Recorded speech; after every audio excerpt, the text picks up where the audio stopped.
जय श्री गणेश। नमस्कार। मैं आचार्य संजय द्विवेदी। मेरे समस्त प्रबुद्ध दर्शकों का मेरे चैनल पे हार्दिक स्वागत है। प्रिय दर्शकों, आज मैं दैत्य गुरु शुक्राचार्य के राशि परिवर्तन प्रभाव को लेकर आपके सम्मुख उपस्थित हूं। दैत्य गुरु 13 जनवरी को अपनी राशि का परिवर्तन करेंगे तथा वर्तमान धनु राशि को छोड़कर मकर राशि में प्रवेश करेंगे। प्रिय दर्शकों, अभी तक जो शुक्राचार्य का गोचर चल रहा है वो गुरुदेव बृहस्पति की राशि में है, जहां पर ये मित्रवत नहीं होते हैं, परंतु अब इनका जो परिवर्तन हो रहा है वो शनिदेव की राशि में हो रहा है। शनिदेव के साथ इनका अति मित्र का भाव है, जिसके कारण ये अत्यंत सकारात्मक परिवर्तन है। क्योंकि ज्योतिष के नियमानुसार जब भी कोई ग्रह स्वराशि का, मित्र राशि का या उच्च राशि में जाता है तो अत्यंत बलवान हो जाता है। वो अपना समस्त प्रभाव पूर्ण रूप से प्रदान कर पाता है। तो शुक्राचार्य बलवान स्थिति में गोचर करना आरंभ करने जा रहे हैं, जिसके कारण ये अत्यंत सकारात्मक परिवर्तन होने जा रहा है और जिसका प्रभाव समस्त राशि के जातकों पर पड़ेगा। कुछ विशिष्ट लाभ की स्थिति बन रही है, परंतु ये अलग अलग राशियों के लिए अलग अलग भाव में होकर, अलग अलग स्थानों पर होकर अलग अलग परिणामों की प्राप्ति कराने वाले। प्रिय दर्शकों, आज मैं वृश्चिक राशि के लिए शुक्राचार्य के इस राशि परिवर्तन का किस प्रकार का प्रभाव प्राप्त होगा, किन भावों में वृद्धि होगी, अथवा कहीं पर कोई समस्या या अवरोध है तो उसका क्या निराकरण, संपूर्ण विश्लेषण मैं पूर्ण तर्क के साथ करने जा रहा हूं। प्रिय दर्शकों, इस राशि फल को आप अपने लग्न तथा राशि दोनों के अनुसार देख सकते हैं। वृश्चिक राशि के लिए यदि हम अवलोकन करें तो ये परिवर्तन आपके तृतीय भाव में होने जा रहा है। अब तृतीय भाव जो कि पराक्रम का भाव है, पराक्रम के भाव में शुक्राचार्य का गोचर है। शुभ ग्रह है, सर्वाधिक शुभता प्रदान करने वाले ग्रह में से एक हैं और शुभ ग्रहों का प्रभाव तृतीय भाव में बहुत अच्छा नहीं माना जाता है। परंतु यहां पर इस गोचर काल में ये लग्नेश मंगल के साथ में होंगे, जो पराक्रम के कारक हैं। अब लग्नेश तथा पराक्रम के कारक मंगल के साथ इनका गोचर होगा, जो कुछ विशिष्ट स्थितियां बनाएगा तथा अन्य ग्रहों का भी सहयोग इनको प्राप्त हो जाएगा, जिसके कारण वृश्चिक राशि के लिए कुछ विशेष लाभ की स्थिति भी बन रही।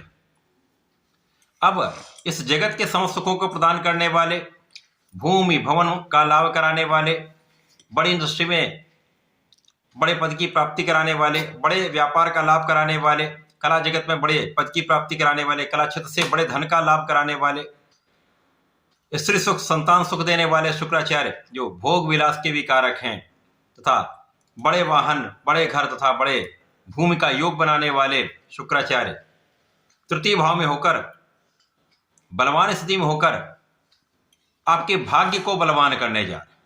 तो भाग्य की स्थिति बहुत अच्छी रहने वाली। अब जब भाग्य बलवान हो जाता है तो यहां पर बहुत कमियां जो हैं वो दूर हो जाती हैं, बहुत सारे अवरोध दूर हो जाते हैं। आपका किया हुआ पुरुषार्थ, आपका किया हुआ परिश्रम सफल होने लगता है तथा कहीं पर यदि आपका काम नहीं बन रहा है तो वहां पर भाग्य का साथ काम में प्रगति करा देता है। अचानक ही कुछ वृद्धि का योग बन जाता है। अब वृश्चिक राशि के लिए यदि हम अवलोकन करें, शुक्राचार्य आपके सप्तम के स्वामी हैं, द्वादश के स्वामी हैं।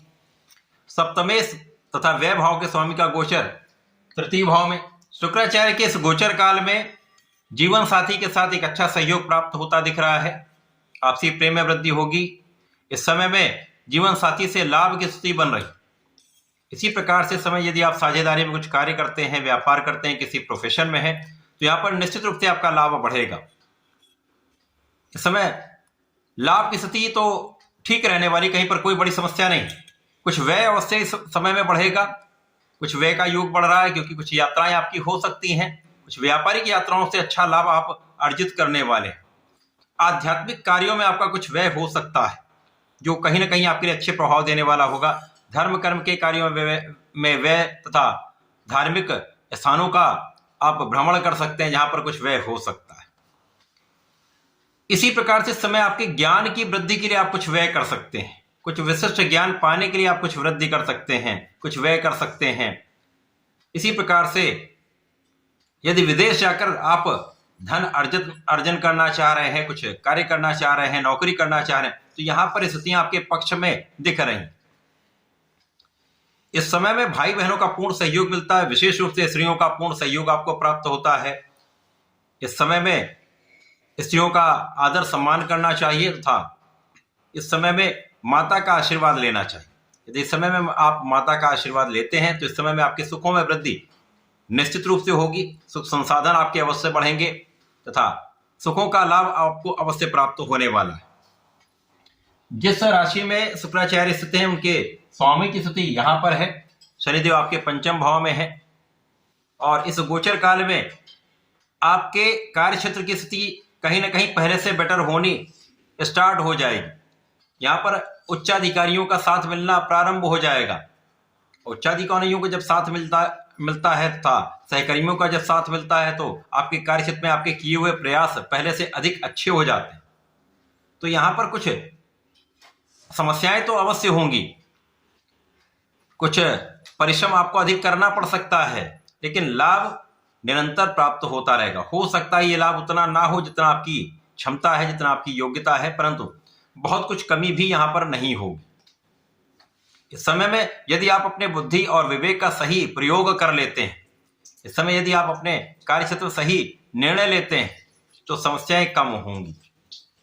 इस समय में जो आप एनालिसिस करके कार्य करते हैं, सोच विचार कर कार्य करते हैं, ऑब्जर्वेशन करके कार्य करते हैं, वहां पर आप सफल रहेंगे। लेकिन जल्दीबाजी का किया हुआ कार्य कहीं ना कहीं कुछ समस्या उत्पन्न कर सकता है।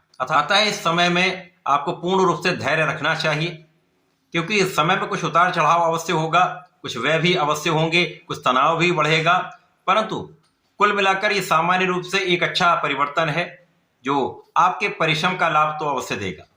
आपके बुद्धि बल का प्रयोग आपको आपके कार्य से सफल अवश्य करेगा। तो समस्याएं होंगी, उनका निराकरण भी होगा, धन का लाभ भी होगा, उतनी मात्रा में नहीं होगा जितनी आपकी क्षमता है, परंतु धन के निरंतर आगमन से कोई बड़ी समस्या भी नहीं होगी।